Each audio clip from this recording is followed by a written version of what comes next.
नमस्कार, मैं हूं सोन कुमार गावड़िया और आज हम पढ़ेंगे मारवाड़ का इतिहास या राठौड़ों का इतिहास। पहली बात देखते हैं कि मारवाड़ मारवाड़ शब्द कैसे पड़ा, इस शब्द की उत्पत्ति कैसे हुई, किस शब्द से हुई। मारवाड़ को आज से पहले हजारों साल या कालांतर से पहले मारवाड़ को क्या कहा जाता था। तो हम देखते हैं कि मारवाड़ को कालांतर से पहले, कालांतर का अर्थ होता है काल से समय का अंतर या कालांतर। तो कालांतर से पहले मारवाड़ को मरु प्रदेश के नाम से जाना जाता था। मरु प्रदेश, मरु प्रदेश, मरु प्रदेश के नाम से जाना जाता था। और मरु प्रदेश से धीरे धीरे मारवाड़ हुआ और मारवाड़ से धीरे धीरे ये राजस्थान का एक पश्चिमी भाग हुआ, इससे मारवाड़ बना। मरु प्रदेश से मारवाड़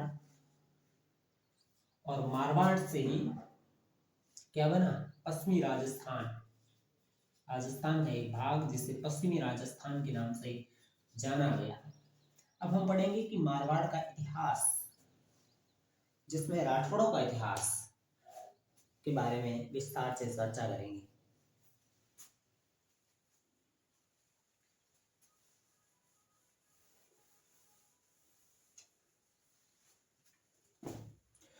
राठौड़ों के इतिहास में राठौड़ शब्द की जो शुरुआत है, राठौड़ कहाँ से आए, तो ऐसा माना जाता है कि राठौड़ दक्षिणी भारत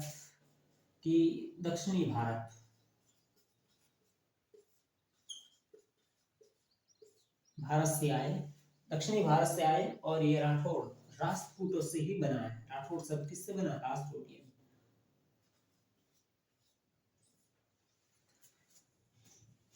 जो दक्षिणी भारत से आए राठौड़, और राठौड़ शब्द राष्ट्रकूट शब्द से बना।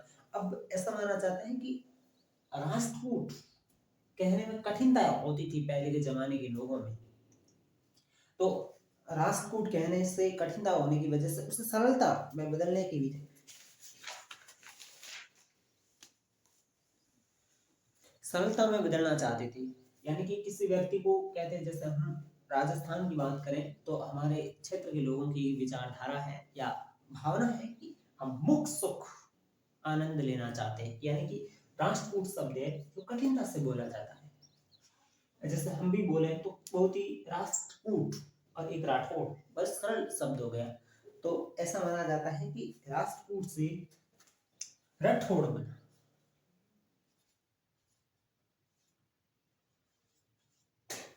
राष्ट्रकूट से क्या बना, राठौड़। और राठौड़ से धीरे धीरे, अब राठौड़ को एक दो साल में नहीं बना, कई शताब्दी लगी, एक दो शताब्दी भी लग सकती, और इतने समय बाद बना। और इसी राठौड़ से राठौड़ बना, और इसी राठौड़ से आगे धीरे धीरे परिवर्तन के साथ राठौड़ शब्द का निर्माण हुआ। अब महत्वपूर्ण है कि राठौड़ राजस्थान के क्षेत्र में कहां से आए, ये बात भी महत्वपूर्ण है। तो ऐसा माना जाता है, कुछ विद्वानों ने कहा कि राठौड़ दक्षिणी भारत से ना होकर कन्नौज से आए। कुछ का मानना है नहीं, कन्नौज से नहीं, बदायूं से आए। तो कन्नौज से मानने वाले शासकों में जो कन्नौज से आए, उन शाखा को मानने वाले उन्होंने कहा है कि जैसे आपने नाम सुना होगा मुहनोत नैणसी, मुहनोत नैणसी।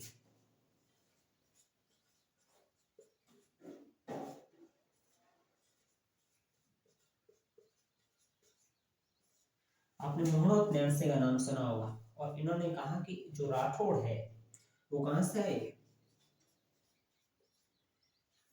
गहड़वाल वंश से, वंश जो कन्नौज पर शासन करते थे। कहां, कन्नौज पर।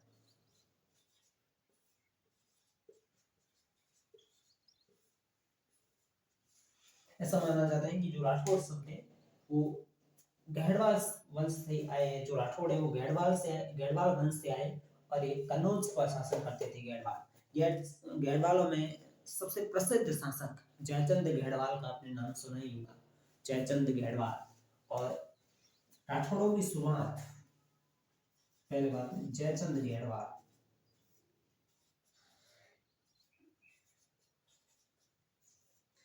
तो जयचंद गढ़वाल यानी कि कनौज पर शासन करते थे जयचंद गढ़वाल, और जयचंद गढ़वाल का एक पुत्र था राव सिंहा।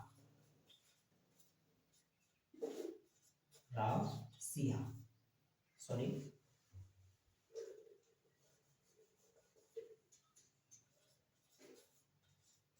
राव सिंहा, और राव सिंहा के पिता का नाम था सैयद खान।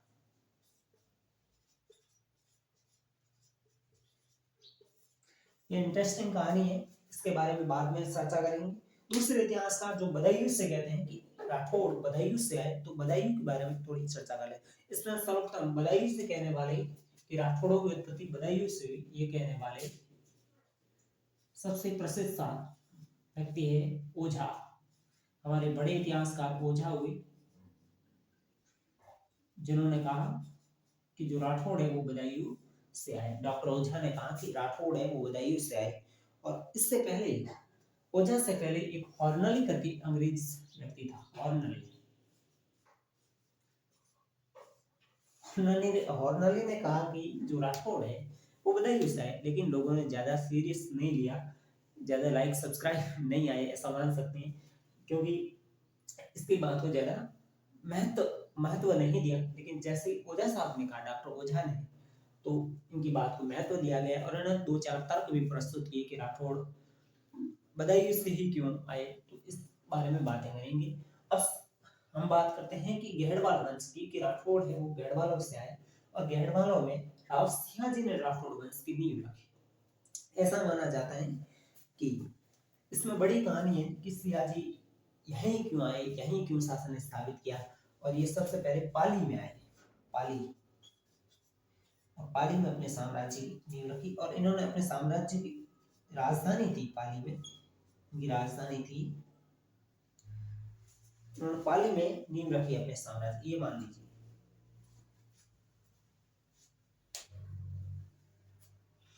अब हम देखते हैं कि राव सिंहा जी के पिताजी चेतराम, इनके बेटा हुआ राव सिंहा, जो वर्तमान में आज हम पढ़ेंगे राठौड़ वंश की उत्पत्ति या शुरुआत में आदि पुरुष कह सकते हैं। तो राव सिंहा जी के बारे में पढ़ेंगे। ऐसा हुआ था कि एक बार चेतराम का एक पुत्र हुआ, और वो पुत्र ऐसा माना जाता है कि ब्राह्मणों ने कहा कि अनक्षत्र में पैदा हुआ, यानी उचित नक्षत्र में पैदा नहीं हुआ है, यानी गलत नक्षत्र में पैदा होने की वजह से यदि राजा इसका मुख देख लेगा राव सिंहा जी का, तो उसकी क्या हो जाएगी, राजा की डेथ हो जाएगी, मृत्यु हो जाएगी। तो ऐसा माना जाता है। अब हुआ ऐसा था कि जैसे ही वो बेटा पैदा हुआ, पहले क्या होता था कि पहले के जमाने में ये होता था कि जब कोई बच्चा पैदा होता था तो एक दाई करके होती, दाई का काम ये होता था, जैसे मान लो आज की नर्स मान सकते हैं, दाई का काम ये होता था कि जैसे ही बच्चा पैदा हो, ये तो बच्चा पैदा हो, तो उसमें पहले क्या घड़ी तो होती नहीं थी, आज के टाइम में जैसे घड़ी है, मोबाइल फोन, टाइम देख लिया, वैसा था नहीं। तो क्या करते, दीवार पर लिखार खींचती, लिखार क्यों खींचती थी, क्योंकि इसका कारण है कि इतने इस बजे, या जैसे छाया आती है ना, पहले के जमाने में लोग छाया देखकर अनुमान लगाते थे कि इतना बजे, इतने समय हुआ है। तो ठीक दाई ने भी लाइन खींची, लेकिन लाइन क्या हुआ, दाई भूल गई, जिसमें पैदा हुआ उसमें नहीं खींची। तो थोड़ी देर बाद में खींची, उसे लगा यार कौन देख रहा है, अभी खींच देते हैं, क्या फर्क पड़ता है। फिर तो लाइन खींची, तो जैसे ही जब उसका नामकरण किया जा रहा था, तो पुरोहितों ने कहा, जो भी नामकरण करने वाले होते थे, महाराज वगैरह जो भी ब्राह्मण थे, तो उन्होंने कहा कि यदि इस पुत्र का मुख राजा देख ले तो राजा की मृत्यु हो जाएगी। तो राजा ने कहा अपने कौन से कमी है, बहुत सारे प्रोडक्ट है, ये नहीं तो कोई और से। तो उसने जल्लाद को आदेश दिया कि राव सिंह जी को कहाँ फेंक दो, जंगल में मार के आ जाओ। जल्लाद को लगा यार 2-4 दिन का टावर, इसे मैं मारूं, ये कितना अच्छा है, मैं मानता हूं मैं जल्लाद हूं, लेकिन 2 दिन के बच्चे को मारने की जल्लाद की भी क्या हिम्मत नहीं हुई। तो जल्लाद एक शेर की गुफा, जंगल में गया, और एक शेर की गुफा थी, और उस गुफा में फेंक दिया। शेरनी को लगा ये बच्चा मेरा ही, क्योंकि उस समय शायद उसके भी बच्चे थे, ऐसा कहानी है, कहावतें हैं। तो उसको लगा कि बच्चा मेरा ही, तो शेरनी ने अडॉप्ट कर लिया। अब ऐसा होता है कि जानवरों में एक खासियत होती है, जब मान लो एक कुत्ता है आपके घर में, तो जानवरों की खासियत होती है, कभी आपको देख कर पता नहीं लगाते हैं कि ये आप ही हैं, आप हैं, ऐसा कुछ नहीं है। देख कर जानवर कभी नहीं लगा पाते हैं। वो जैसे सुनकर पता लगाते हैं। जैसे आप दूर से आते हैं, कहीं दूरस्थ क्षेत्र से आते हैं या कहीं दूर से आते हैं, तो आपको आपका जो कुत्ता है वो पहले ही पता कर लेता है कि आप आ रहे हैं। यदि आप ऐसा करें कि कभी जो सदैव सुगंध होती है, जो सेंट वगैरह है, कोई और लगा के जाए या कुछ और सुगंध लेकर अपने साथ जाए, सेंट वगैरह दूसरा कोई सेंट लगा के जाए, तो आपका कुत्ता पहचान नहीं पाएगा और आपको वो काट भी सकता है। क्योंकि उनकी जो पहचानने की क्षमता होती है, जो सुगंध पहचानने की क्षमता होती है, वो बहुत ही तीव्र होती है जानवरों के अंदर, खासकर कुत्ते वगैरह और पालतू जानवरों में। अब हम कहते हैं कि राव सिंह जी को जल्लाद ने कहाँ फेंक दिया? शेरनी की गुफा में फेंक दिया। शेरनी को लगा बच्चा मेरा है। अब बाद में धीरे धीरे वो बड़ा हुआ तो एक बार क्या हुए थे कि पाली के ब्राह्मण जा रहे थे, कहाँ? कन्नौज। तो कन्नौज जा रहे थे तो उन्होंने देखा कि 4 शेर और एक इंसान, जो इंसान 4 शेरों को इधर उधर फेंक रहा है। तो जैसे हम भी दिखे ऐसी कोई चीज, बड़ी विचित्रता होती। वे गई, कुछ में देखा, बाद में वे गई राजा के पास गए, राजा को कहा कि ये ऐसा ऐसा वाक्य हुआ है। तो राजा ने कहा सोच मजाक करने के लिए क्या मैं ही मिला? नहीं, उन्होंने पूरी बात बताई। तो फिर राजा ने कहा कि उस व्यक्ति को पकड़ के लाया जाए राज दरबार में हाजिर। तो कुछ लोग गए, उसको पकड़ के लेके आए। वो इंसान तो था नहीं, समझता तो था नहीं भाषा वगैरह में, तो उसे पकड़ के लाए। और राजा द्वारा जब वो जल्लाद वहीं पास में ही था शायद, उस राज दरबार में पास में था, तो उसने ये कहा कि राजा साहब माफी चाहूंगा, लेकिन कहीं ना कहीं ये गलती मेरी है, एक गलती मैंने की। तो राजा ने कहा यदि तूने 100 अपराध भी किए हैं तो तुझे माफ कर दिया जाएगा। तो जल्लाद ने कहा कि इस बच्चे को जिसमें फेंक रहा था, मैं मानता हूँ मैं जल्लाद हूँ, लेकिन फेंक रहा था तो मुझे लगा यार इसे मारो क्यों, क्यों 2 दिन का बच्चा, यदि कितने भी जल्लाद हो तो भी मैं मार नहीं सका। मेरा दिल परिवर्तित हो गया और मैंने उस बच्चे को क्या कर दिया, एक सैनिक गुफा में फेंक दिया। थोड़ी देर बाद चला तो वो कह दिया ठीक है माफ कर दिया तुझे। थोड़ी देर बाद वो दाई आई और दाई ने भी कहा कि एक बात कहनी चाहती हूँ राजा साहब। तो राजा ने कहा बोलिए क्या बात कहना चाहती हैं? तो उसने कहा कि यदि माफ करें, तो राजा ने कहा यदि तूने 100 गुना भी किए हैं तो भी माफ कर दिया जाए। तो उसने कहा कि जिसमें बच्चा पैदा हुआ था उस समय मैंने लिखाई नहीं खींची थी, जो समय की लिखाई थी वो नहीं खींची, उसके बाद खींची। तो राजा ने उन दोनों को माफ कर दिया और राजा को पता चल गया कि ओ टाबर तो अपनों ही है। तो राव सिंह जी अब पाली के जो ब्राह्मण थे उनको चोर डकैत बहुत ज्यादा परेशान करते थे। तो उन्होंने कहा राजा से वो सहायता मांगने के लिए आए थे कि राजन हमारी सहायता करें, क्योंकि हमारे को चोर डाकू बहुत परेशान करते थे उनको, जो पाली के ब्राह्मण थे। तो राजा ने कहा क्या दूं आपको, सेना दूं या कोई और अपना? तो उन्होंने कहा कि दूसरा कुछ मत दीजिए, ये शेरों के साथ रहा हुआ राव सिंह जी को दे दीजिए। राव सिंह उसका नाम इसलिए पड़ा क्योंकि वो शेरों के साथ पला बड़ा था, इसलिए उसे राव सिंह को दे दिया। और राम सिंह ही पाली में आए और पाली में आकर किस वंश की नींव रखी? राठौड़ वंश की नींव रखी, ऐसा माना जाता है। ये किंवदंतियां हैं महत्वपूर्ण, लेकिन सिंह वंश की शुरुआत, राठौड़ वंश की शुरुआत राव सिंह जी ने ही की। तो अब पढ़ेंगे राव सिंह, इनका जन्म, इनके शासन कब से कब तक रहा, इनका जन्म कब हुआ, इन सभी चीजों के बारे में विस्तार से पढ़ेंगे। अब हम कहते हैं कि राव सिंह जी को जल्लाद ने कहाँ फेंक दिया? शेरनी की गुफा में फेंक दिया। शेरनी को लगा बच्चा मेरा है। अब बाद में धीरे धीरे वो बड़ा हुआ तो एक बार क्या हुए थे कि पाली के ब्राह्मण जा रहे थे, कहाँ? कन्नौज।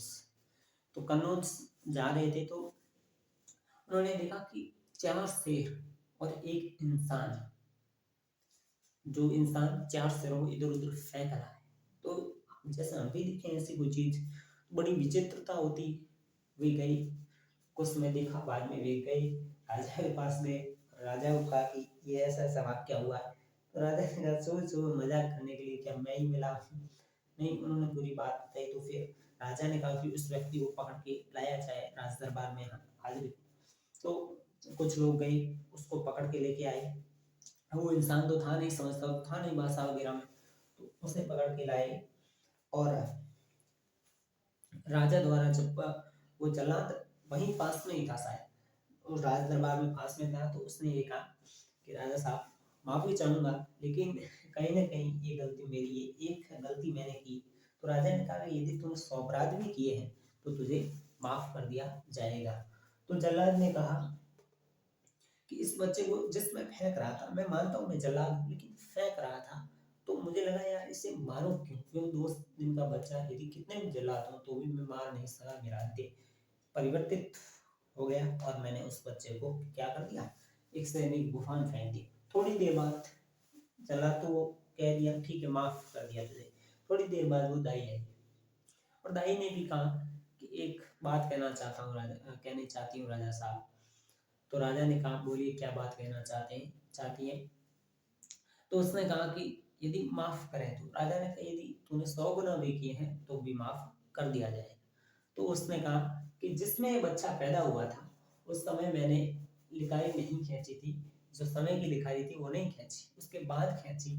तो राजा ने उन दोनों को माफ कर दिया और राजा को पता चल गया कि वो टाबर तो अपनों ही है। तो राव सिंह जी अब पाली के जो ब्राह्मण थे उनको चोर डकैत बहुत ज्यादा परेशान करते थे। तो उन्होंने कहा राजा से वो सहायता मांगने के लिए आए थे कि राजन हमारी सहायता करें, क्योंकि हमारे को चोर डाकू बहुत परेशान करते थे उनको, जो पाली के ब्राह्मण थे। तो राजा ने कहा क्या दूं आपको, सेना दूं या कोई और अपना। तो उन्होंने कहा कि दूसरा कुछ मत दीजिए, ये शेरों के साथ रहा हुआ राव सिंह जी को दे दीजिए। राव सिंह उसका नाम इसलिए पड़ा क्योंकि वो शेरों के साथ पला बड़ा था, इसलिए उसे राव सिंह को दे दिया। और राम सिंह ही पाली में आए और पाली में आकर किस वंश की नींव रखी, राठौड़ वंश की नींव रखी, ऐसा माना जाता है। ये किंवदंतियां हैं इनपुट, लेकिन सिंह वंश की शुरुआत, राठौड़ वंश की शुरुआत राव सिंह जी ने ही की। तो अब पढ़ेंगे राव सिंह, इनका जन्म, इनके शासन कब से कब तक रहा, इनका जन्म कब हुआ, इन सभी चीजों के बारे में विस्तार से पढ़ेंगे।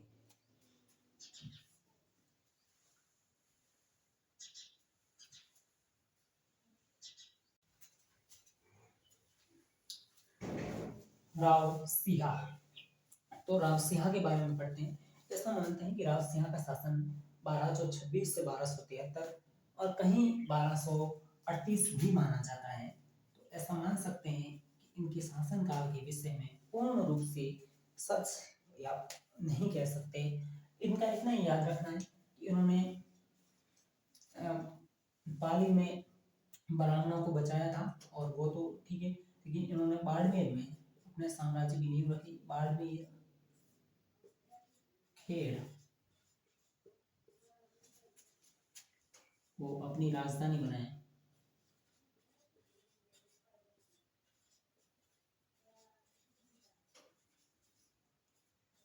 इन्होंने बाड़मेर के खेड़ को अपनी राजधानी बनाया। तो खेड़, तो इन्होंने राव सिंह जी ने खेड़ को बाड़मेर बाड़मेर खेड़ को अपनी राजधानी बनाया। राव आसनाथ के बारे में पढ़ेंगे। तो राव आसनाथ ने शासन कब से कब तक किया, ये राठौड़ वंश के शासक है। तो 1273 से लेकर 1291 तक शासन किया, लेकिन इनकी ज्यादा कोई जानकारी नहीं है, ज्यादा कोई उपलब्धियां नहीं है। इनमें इतना ही है कि एक युद्ध में जलालुद्दीन खिलजी से लड़ते हुए मारे गए। जलालुद्दीन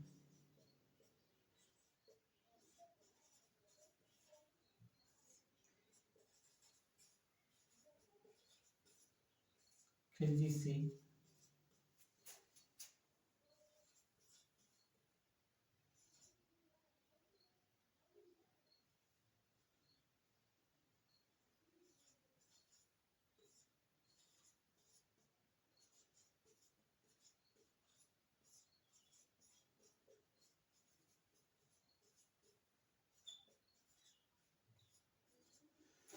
ये जलालुद्दीन खिलजी से लड़ते हुए एक युद्ध में मारे गए थे 1291 में। इनके बाद इनका एक पुत्र शासक बनता है दुहड़, राव दुहड़। कहीं राव दुहड़ भी लिखा हुआ है, लेकिन धुअड़ सही है। और राव धुअड़ का शासन 1291 से लेकर 1309 तक रहता है। इनकी भी ज्यादा जानकारी नहीं है, लेकिन एक बात इनकी जानकारी है। एक बार क्या हुआ कि राव धुवड़ ने, कहानी है या इनकी, एक बार क्या हुआ कि राव धुवड़ ने अपनी माता से पूछा कि हमारी कुलदेवी कौन है। तो राव धुवड़ की माता ने बताया हमारी कुलदेवी चक्रेश्वरी माता है। तो वो कहाँ है, इस सभी के बारे में पूछा तो उन्होंने बताया कि ये कर्नाटक में है, दक्षिण भारत कर्नाटक में। तो वो राव धुवड़ जी अपनी कुलदेवी को लेने चले गए, वहां शायद मूर्ति लेके आए होंगे, मूर्ति लेके आए तो चक्रेश्वरी माता यानी अपनी कुलदेवी राठौड़ों की कुलदेवी कौन है, चक्रेश्वरी माता।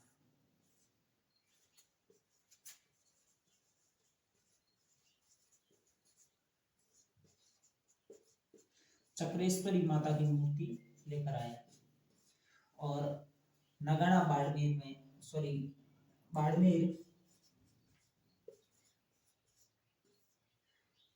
बाड़मेर नागाड़ा में,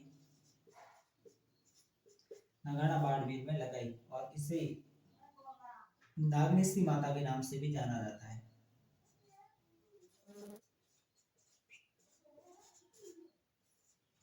माता के नाम से जाना जाता है।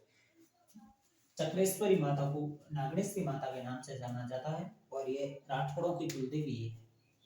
मारवाड़ के राठौड़ों की कुलदेवी कौन है, नागनेश्वरी माता या चक्रेश्वरी माता, जो कर्नाटक से लाई गई थी।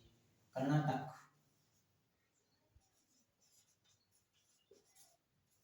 कर्नाटक से राव धुवड़ लेके आए।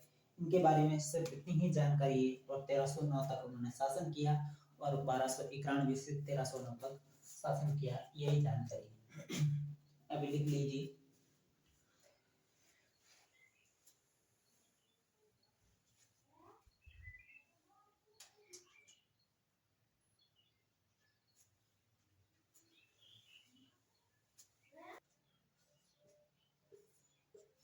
राव कीर्तिपाल,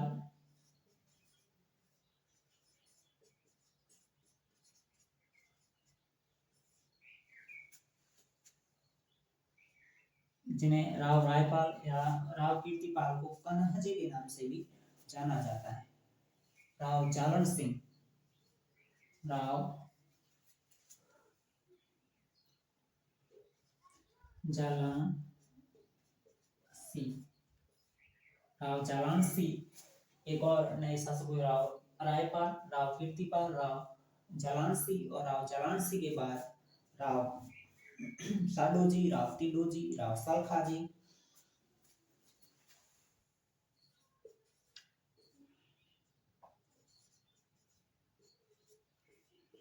राव तिडोजी।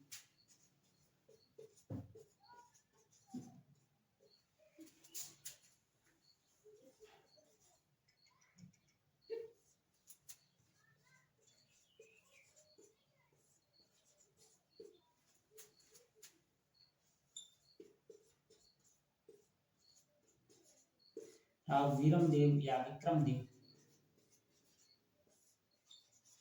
ये कुछ शासक हैं जिनके नाम पूछे जा सकते हैं, क्रमवार पूछे जा सकते हैं, लेकिन इनका ज्यादा कोई योगदान नहीं है। इनके बाद नए शासक आते हैं राव चुंडा।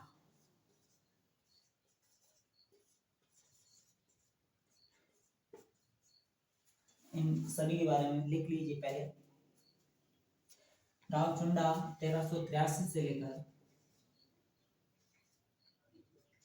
1428 तक शासन करते हैं।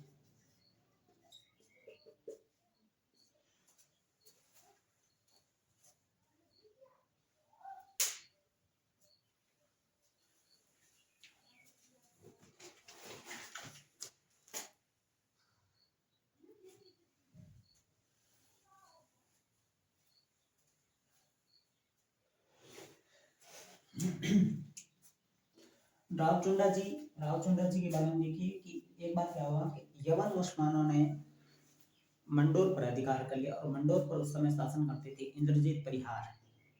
तो इंद्रजीत परिहार की रावचुंडा जी ने सहायता की थी, इंद्रजीत परिहार की रावचुंडा जी ने सहायता की थी और चुंडा जी को मंडोर दहेज में मिला।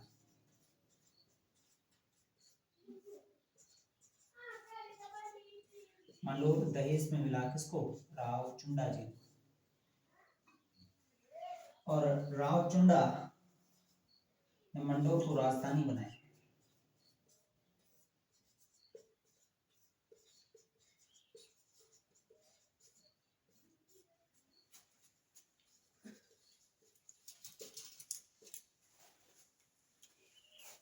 अभी लिख लीजिए, अगला शासक राव रणमल के बारे में पढ़ेंगे।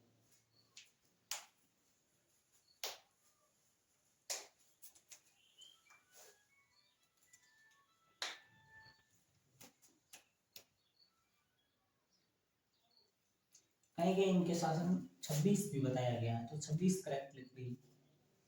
1426, सॉरी यहाँ गलती हुई।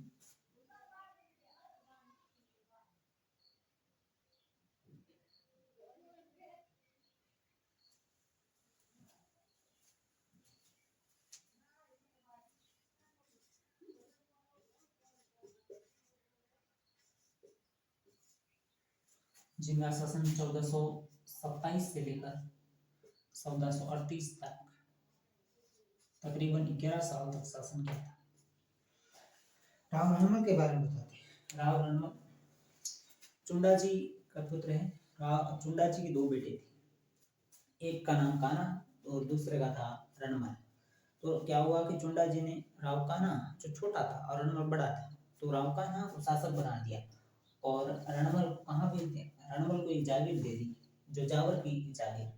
इससे रणमल अशुद्ध हुआ, महत्वाकांक्षी शासक था और यह ज्यादा प्रसन्न नहीं था और वहाँ जो जावर की जागीर को छोड़कर वो मेवाड़ आ गया और मेवाड़ में अपनी बहन का विवाह राणा लाखा से करवाया। उसमें राणा लाखा शासन करते थे मेवाड़।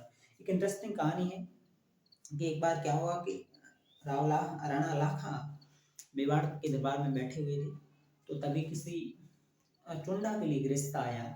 जो चुंडा कौन? वो चुंडा जो मेवाड़ के शासक राणा लाखा का बेटा और एक और चुंडा, मारवाड़ में भी चुंडा हुए जो रणमल के पिताजी, और एक मेवाड़ के राणा लाखा का चुंडा भी थे। तो उनके राणा लाखा दरबार में बैठे हुए थे और चुंडा के लिए रिश्ता आया। तो राणा लाखा ने कहा कि मजाक में कहा होगा शायद कि ये अपने ही लिए है कि बुढ़ापे में भी रिश्ते आ रहे हैं। तो उन्होंने जो भी उसमें क्या कौन लाते थे, जैसे कि पुरोहित वगैरह नारियल लेके जाते थे। तो चुंडा ने राणा लाखा को कहा उन पुरोहितों ने कि ये रिश्ता आपके लिए नहीं, आपके बेटे के लिए। तो वहीं पर राणा, तो उन्हें बुरा लगा होगा शायद राणा लाखा को, तो उन्हीं वहीं पर खड़े थे राणा चुंडा। तो चुंडा ने कहा नहीं, अब मैं शादी नहीं करूंगा, ये मेरे पिताजी ही करेंगे।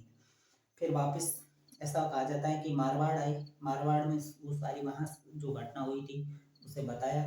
फिर रणमल के पिताजी चुंडा जी ने एक शर्त पर विवाह करवाया। कहा जाता है कि रणमल ने विवाह करवाया, वो एक ही बात। चुंडा जी ने एक शर्त पर विवाह करवाया कि जो हंसाबाई यानी रणमल की बहन का नाम था हंसाबाई, और हंसाबाई से जो बेटा उत्पन्न होगा वही मेवाड़ का अगला शासक होगा। तो इस शर्त पर विवाह हुआ। उसमें बाद लेकिन चुंडा से भी इजाजत लेना जरूरी थी, जो राणा लाखा के पुत्र चुंडा थे। तो उन्होंने कहा मैं आजीवन कभी मेवाड़ की गद्दी पर नहीं बैठूंगा, मेरे जीवन भर, और मैं मेवाड़ की सेवा करता रहूंगा हर क्षण। तो हंसाबाई का विवाह हुआ राणा लाखा के साथ। राणा लाखा बुजुर्ग व्यक्ति, काफी उम्र हो चुकी थी।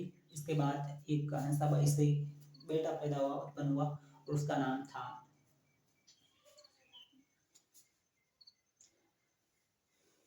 भूल गया,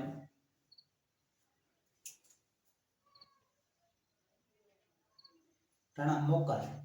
तो उनका एक पुत्र पैदा हुआ जिसका नाम था राणा मोकल। तो मोकल ही अगला शासक बना। उसमें बाद 1421 में कहा जाता है कि राणा लाखा की मृत्यु हो गई, उसके बाद मोकल शासक बना, लेकिन किसी एक युद्ध में राणा मोकल की भी मृत्यु हो गई थी। उसके बाद महाराणा कुंभा मोकल का संरक्षक के रूप में कार्य करते थे। पहले की मोकल संरक्षक के रूप में राव चुंडा कार्य करते, लेकिन हंसाबाई को लगाया कि रावचुंडा राज्य हड़प लेंगे, या मतलब उन्हें संदेह हुआ, जिसकी वजह से राणा चुंडा को वहां से निकाल दिया गया। राणा चुंडा चले गए वहां से, तो ओरछा के एक सुल्तान के पास चले गए थे। लेकिन फिर बाद में रणमल ने सारी कमान अपने हाथ में ले ली, किसमें, मोकल किसमें, और मोकल की एक युद्ध में मृत्यु हो गई, जिसके बाद मोकल का पुत्र राणा कुंभा शासक बना। तो कुंभा का भी सर्वे सर्वा कह सकते हैं रणमल ही बने। और उसमें बाद रणमल ने क्या किया कि राणा लाखा की मृत्यु बाद कुछ समय बाद रणमल ने मेवाड़ी सेना लेकर मंडोर पर अधिकार कर लिया और मंडोर को जीत लिया। लेकिन वो मंडोर पर शासन वहां मंडोर पर नहीं किया, उसने मंडोर पर अधिकार तो कर लिया, लेकिन वो कभी मंडोर जाता, अब मेवाड़ की मारवाड़ की ओर आता, लेकिन मेवाड़ की ओर ही रहने लग गया, वहां पर अपना दबदबा कायम करने लगा। राणा कुंभा अलवैसक था। हंसाबाई को लगा कि कहीं राज्य को छीन न ले पाए। अब किसी भी व्यक्ति को ये लग सकता है कि राज्य बहुत ही प्यारा होता है, भाई अपनी जगह होता है, और अपने बेटे को यानी पुत्र को राज्य, अपना वंश तो हर कोई रखना चाहेगा। तो हंसाबाई ने एक बार और क्या हुआ कि रणमल एक योग्य व्यक्ति थे जिनका नाम राघव देव को रणमल ने मरवा दिया था। विश्वासघात करके रणमल ने राघव देव को मरवा दिया, और रणमल वहां का मेवाड़ का कुंभा का सर्वे सर्वा हो गया। और रणमल की ये नीति थी हड़प नीति, हड़प देना चाहता था राज्य संपूर्ण। मेवाड़ को भी उसके मन में लालसा हुई, कुंभा को मार दिया जाएगा तो राज्य हड़प लिया जाएगा। कुछ समय बाद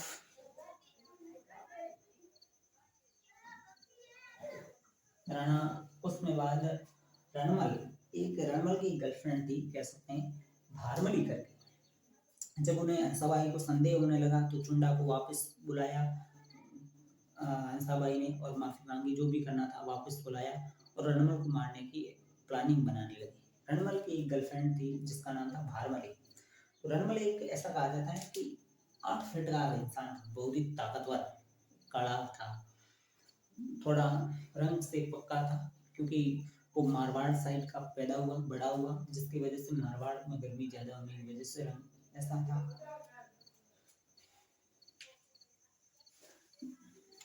तो रणमल को भारमली की सहायता से मरवा दिया था। इसकी गर्लफ्रेंड थी, यानी प्रेमिका भारमली की सहायता से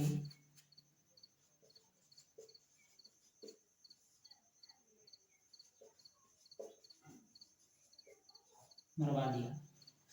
भारमली की सहायता से रणमल को मरवा। ऐसा कहा जाता है कि उसे बहुत ज्यादा दारू पिलाई, शराब ज्यादा पिलाने की वजह से रणमल बेहोश हो गया, और उसके बाद राणा चुंडा वगैरह जो भी पास में थे उन्होंने रणमल को मार दिया।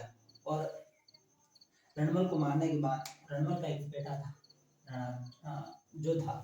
तो